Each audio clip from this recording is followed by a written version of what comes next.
What's going on, everyone? Welcome to Movie Emporium's TV review of the Apple TV Plus original series, Severance Season 2. This will follow Episode 6, which is called Attila, and is directed by Briesewitz. Alright guys, so we've hit the kind of halfway point, or past the halfway point now. This is another fantastic episode. You know how, having watched it twice, there is a lot of great stuff that happens in this episode. It's not as moving forward until near the end of the episode as a lot of the other episodes, but it is really heartfelt. There's a lot of really kind of those tender moments, and it starts to kind of lean into what may be possibly going on. And therefore I find that this season is introducing concepts, doing ideas, presenting stories that are dimensional and well written and play very well to this story of a group of individuals who are put in the situation that they didn't ask for. They are trying to get out of the situation, and every corner this group called Lumen basically tries to put them down. It's a high-end group of people who are constantly putting people in a box, and it's just a really fascinating thing, and this episode does no more, no different than what every other episode this season has done. So with that said, Attila is basically how these characters and their lives and the nature of who they are, and kind of how you explore what humanity and what human emotion is, and how it affects everything, and how people do things in certain ways, and how people are treated. And therefore it's just a really fascinating episode. It starts out with Mark kind of confronting the fact of what happened in the last episode, where he saw Gemma and she didn't recognize him, and he was in a place that he was very uncomfortable with, which is what Lumen kind of is. The deal with human psychology and human emotion and who we are as human beings and who we are as a person really is this episode, because you see it with Milchek, you see it with Irving, you see it with Bert, you see it with of course Fields, you see it with of course Dylan and his wife. There is a lot of just interesting emotion going on in this episode, and it really is just that. It really is tapping into what it is to be human, and when humanity is put to the brink of being corrupted and being used against their own will and stuff like that. So that's what I kind of got from this episode. What this series is kind of motioning towards, or has always motioning towards, is what it's like to not be in control of yourself and who you are. And once again, Mark goes on, he's very upset. He's very, he's trying to deal with this reintegration, and it's not going very well. And, it's causing him to see his Audi and Innie at the same time, and things kind of flash and push and all that good stuff. And then on top of everything, when he kind of coexists with, of course, Helly, he tells her about the encounter he had with her in a tent. He didn't know who it was, her that wasn't her, and he wanted it, and she abused him. And there is some level of emotional resonance there, because if you've ever been in a relationship or ever been put in a scenario where you or end up being used, it's a really kind of soul-sucking, soul-diminishing thing, and therefore she doesn't react to it very well. And I would honestly understand, how can a guy like Mark, who clearly has feelings for Helly, really not know that it's the Helly? And that's just, when you think about it, it is the nature of us as humans and who we are and what we do and how our minds play. But I love the simple fact that their story has a kind of a sweet ending, where they decide that they're going to have sex, basically. And Helly wants that relationship, and she wants that feeling that her Audi took away from her. Helena Egan is a very manipulative person, as we see later in this episode. But I really like the simple fact of what that moment, though can be campy and over the top and silly, there's emotional resonance there. But what's really interesting is after that kind of idea, they're walking down the hallway, and Mark is bleeding from his nose. Now, as we know with Petey, and when he died, that similar situation was happening, and we know that the reintegration is a problem.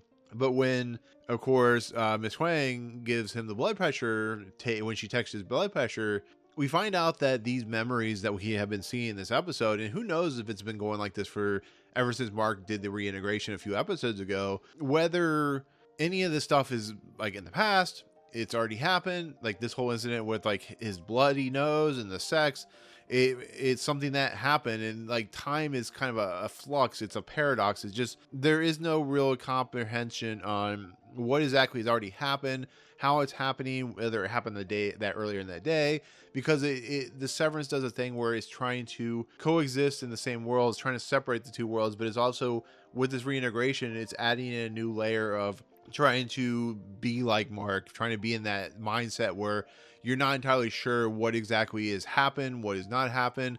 You know, he been in his basement for the whole time? Was Hollow like many weeks ago? There is a lot of kind of questions that are going on. I have not watched the last 4 episodes, so I don't know the answer to this question. I know, hopefully I will be able to, which I'm sure I will. But you got to wonder, like, what exactly and what has happened in this season that may have happened a year ago. I mean, you can't be entirely sure, because who knows how long this reintegration has been happening, and how many of these memories are being pulled from Mark and being put into the ethos and the atmosphere. And it's really interesting, to be fairly honest. I thought it was a really fascinating thing to have us come back into the basement and him question what exactly is he there for? What exactly is he doing? How long has this stuff been happening? And it really is a kind of thing, because Ragabi's like, where are you? Who are you? These are questions that are asked to help the mind kind of reintegrate back into society as one whole piece. But as we see later on, it's not being successful, the bloody nose, stuff like that. So it's going to be a really interesting thing to see. Once again, we get to a point where Mark gets really upset. He runs off to go eat Chinese food. There is a scene between him and Helena Egan in the restaurant that I find really, really fascinating, because, Helena clearly has a reason for being there, because she kind of sits at the table across on the other side and she looks straight at Mark. And Mark, at this point, I think he knows who she is. I mean, he knows her from Helena Egan, all that stuff, but he knows that there is a relationship that Mark is having with this woman on the inside. And it makes you wonder how much he truly remembers, what he knows by the way he looks and the way he acts towards, of course, Helena. And it brings to a point where she calls Gemma Hannah. And I love this moment because of the simple fact that it's the nature of a character, a nature of a human being having no sympathy or no compassion, and using an individual like Mark. We've seen how Helena feels about the any people, and maybe there's kind of a love there for Helena that has for Mark, or maybe she's using it. Maybe it's just a messed up mind of a rich person or whatever, very powerful person at Lumen. But when she calls Gemma Hannah, and Mark is like, "You mean Gemma?" And she's like, "Yeah." There is a level of like disturbing stuff about that, and I really found that fascinating. But what's really cool about it is he walks away. He decides he's going to do the thing that Ragabi asked him about, which is this flooding of the chip, the Severance chip. And it's basically like kind of like move quickly forward the reintegration and stuff like that. And I love this scene because he has like a hemorrhage attack, or he has an embolism where he's foaming at the mouth when Devin comes over. Ragabi finally comes out of the basement. It's always been kind of questioned whether Ragabi's a real person or not. This kind of proves that he is, because he also says stuff in the kitchen about the nature of like, I'm doing this myself. Like, you start questioning, like, is Mark actually performing the procedure on himself? Is he doing it himself? Is that why he is, having the spasms and stuff like that? He's convulsing. Who knows? We'll find out in later episodes, I'm sure. And it'd be really fascinating if like this was the episode that killed Adam Scott's character. That would be really kind of crazy, to be fairly honest. But yeah, I mean, we see him at the very end of this episode just kind of convulse and, have convulsions and stuff like that, and just kind of collapse in the middle of Devin. And it really is the nature of like, sometimes a procedure can be too much for somebody. And she mentions that it could possibly hemorrhage you and stuff like that. And it just, I love the confrontation back and forth, him apologizing as she's eating ice cream, which I thought was kind of funny. But that's really interesting. I'm just interested to see how the next episodes are going to play out.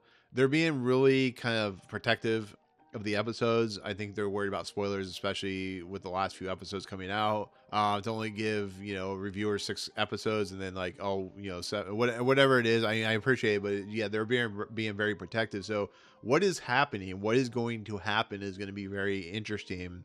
The other small moments is like Dylan and his wife. They're talking, in the Lumen any Severance floor room, like the where the people can meet and talk about their innies and outies. And what really is interesting about this thing is like if you really watch it, it's like two individuals who have been together forever, but would say one individual is not the innie version of themselves, one is the outie version.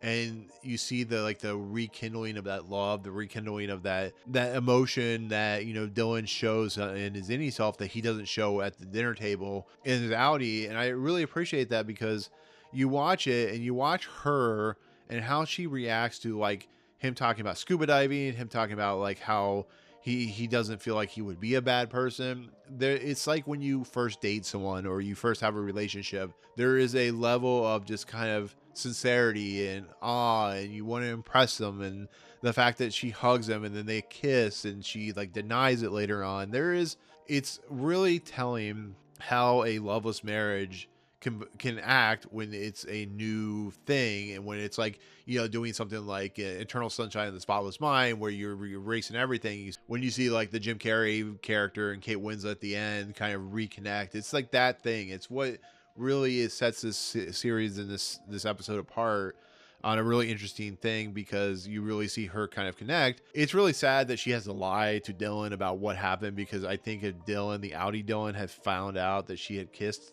the innie Dylan, there would be a level of like his controlling feeling, and his feeling is like being kind of neutered in a lot of respects. And it brings in the whole idea of like what John Noble, who I love John Noble, I'm glad he's in this episode, talks about, where the nature of humans, either outie or innie, have souls. And it really is kind of a thing, because Lumen has always felt like these are animals. They are caged creatures instead of actual people. So watching Innie Dylan have a kind of a moment with his wife who's on the outside really is kind of it's an interesting thing. It's a thought-provoking thing. It's a question thing. It's like, what would you do if you were in this scenario and you had a chance to restart? Would you make things different? And that's what it's leaning toward. That's what it's asking.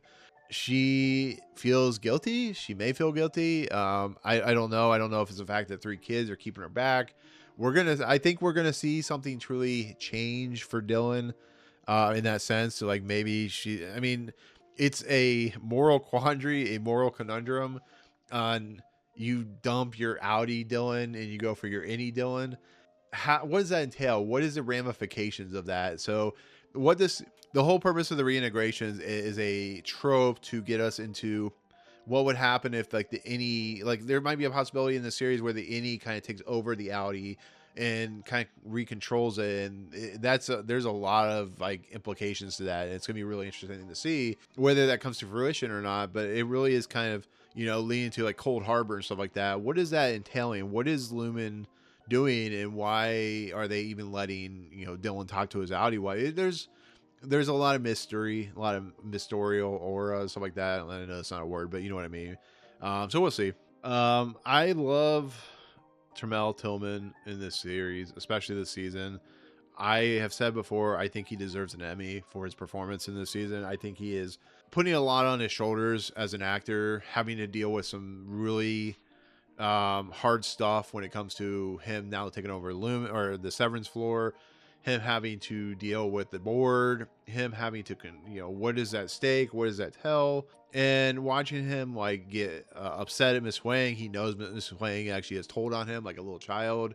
And I love how he comes back at her and he's like, you need my recommendation to pass whatever this is. Like, this idea, what she's on, I think, to move her up in the company. And watching Tillman's character of Milchek look at himself in the mirror and try to get rid of his childish tendencies puts into question of like, what is Milchek to begin with? Like, what is his character? Who is he? How is he as an individual? Is he somebody that has been with Lumen for all his life? Did he grow up in a lab? The way this review for him went really affects him, and you wonder how he's going to play out the entire rest of the season. And he is trying so hard to keep everything in check, to keep his tendencies under wraps, that it's going to come to a head. It's going to explode, which is what I feel is going to happen with Milchek. And whether he goes with the innies and kind of tries to take down Lumen, we'll see what happens, because, you know, this isn't going to be the last season of Severance, so we'll see how that plays out. But watching him deal with that, watching him, like, you know, kind of shake when he's doing the paper clips, there is a lot of nuance to, like, how much stress he's under, what is his motives, what is his ideals. He's so passionate about, like, making the board happy, making Lumen happy, but is he doing the right thing? Is the shaking just him just can't handling the nature? Like, is there more to it? I think there's going to be more explained as the season goes on. I could be wrong, but that's just kind of how I feel. And it's just, I love what Tramell Tillman's doing. I love how he acts. I love how sinister he feels, but so kind of at odds of who he is. And using somebody like Miss Wang as kind of a punching bag in a lot of respects is really interesting. So I appreciate that for all it's worth. And the last thing to kind of talk about, outside of Drummond going to Bert's house and finding the addresses of the employees, which has never been fully explained how even Irving has this stuff, is telling of how manipulative and how much control Lumen has. I mean, he has a key for he has a key for Irving's lockbox, and he finds Bert's, like, address, so he knows where Irving has gone to. So I don't know what Drummond has up his sleeve. I don't know why he did what he did, but it's gonna be really fascinating to see what the board, what Cold Harbor, what exactly is Drummond doing, what exactly is, you know, where's Cobell, because we haven't seen her for like 3 episodes. I have a feeling that Cobell may have been saved by Lumen. I think that's why she is what she is. I think that's what, you know, the breathing tube and stuff like that. Maybe she was dying and they either brought her back as a clone. I mean, we'll see. There's some mystery there with Cobell and what she's doing. You know, I kind of been watching with a friend with some of the, like, first season Severance, and I've noticed these things with the breathing tubes and stuff like that, and the thing that they put you on the hospital ER. But I think the stuff that really is fascinating about the Irving and Bert and Fields, this era of, like, you know, compassion and an era of, like, believing oneself and who you are and what you do and how you do it. And, you know, they talk about church a lot and about how the pastor thinks, you know, because they were talking about Severance and how any person has a soul, and Fields really believes in that. And he really believes that, you know, Bert should go to heaven, even though he deals with the Severance, and people were thinking it's a very, you know, devilish thing that people should do. And there's a lot of, like, kind of emotion there, because Fields, once Irving knocked on that door like he did in the end of the first season, Bert seems to be at odds with his love for Fields and his love for Irving, because you can tell that there's a love for Irving. And of course, Fields, John Noble's character, gets drunk and he approaches them about, did they have sex, unprotected sex, which is a real worry for Fields. And what really is kind of great about what John Noble has done with his small amount of scenes that he's been in for this series is the simple nature of, like, how he understands, how he realizes that everybody deserves somebody in some form or fashion, whether it be a partner, whether it be, you know, whatever it is. He doesn't hate Bert for being a severed employee. He just hates the fact that, you know, there is no hate in his heart, I guess, is the real easy way to put it. But the real kind of crazy thing is, what is Bert not telling Fields, or not Fields, but what is Bert not telling Irving? Because Bert, I think it was one of the season 1 episodes, he said he'd only been there for, like, I think 7 years, or it was not very long. But there are hints from Fields, there are hints from Bert that lean back to how long Bert has been with Lumen, and is brought up 20 years. Irving questions whether, you know, Severance has only been around for 12 years. They talk about how they had dinner or drinks with somebody from somebody from Lumen. There's a lot of implications, especially when Irving leaves and they have, like, a moment with Irving and Bert, which is, it's a sweet moment, but it is really telling. But then there is a look that Bert gives that is implying that Bert maybe knows who Irving is, that he may not be the severed individual you may think he is, that he may in fact be part of this conspiracy. There is a lot of questions to be answered in that department, because the way Bert acts, the way Fields approaches the situation, the way Irving is always deductive in his nature of like questioning things that don't seem logical, is really kind of telling, to be fairly honest. It really is. It's really kind of an interesting thing when you sit there and watch and you see wait. So Bert says he was there for 7 years in that video. He may be lying. Maybe he was there for 12 years, but then they talk about him with Lumen from 20 years ago. And, Bert can't keep his story straight with how long he's been with Fields. It could be anything more. It could be more of like, Bert is just not reintegrated very well. It's like his soul and mind is kind of split. It could be a thing where Bert is truly lying to what Irving thinks. I don't know, but it's going to be really fascinating to see how this story plays out, what Bert truly knows. Because once again, after the first season, you think Bert was just kind of done, but we find out he was fired. Why was he fired? What exactly? I mean, they claim it was a relationship or whatever, but what exactly is happening there? So I don't know.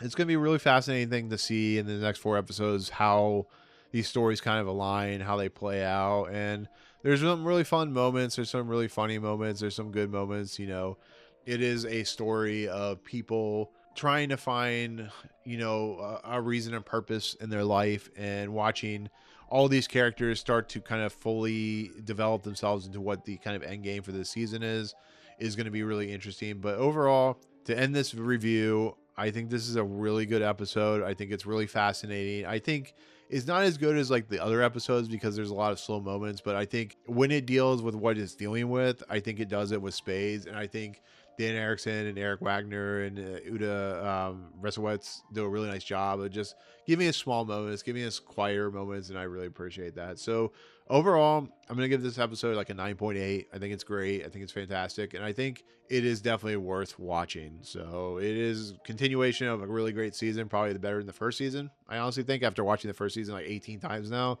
I think this is a really quality season so far. So we'll see what happens in episode 7 next week, and I look forward to talking about it. So there you go. With that said, thank you so much for watching my review. Comments below. What do you think of this episode? What do you think of the implications of what's going on? Where do you think the story's heading? Like I said, I don't know. Well, we're going to find out as the weeks go on, but we have 4 more episodes. Let me know what you think. And otherwise, if you like what you see on this channel, hit the subscribe button to join Movie Emporium. Hit that notification bell, top to find what's coming next. If you like this video, awesome. Hit that like button. And as always, we'll see you guys on the next video. Peace out, guys.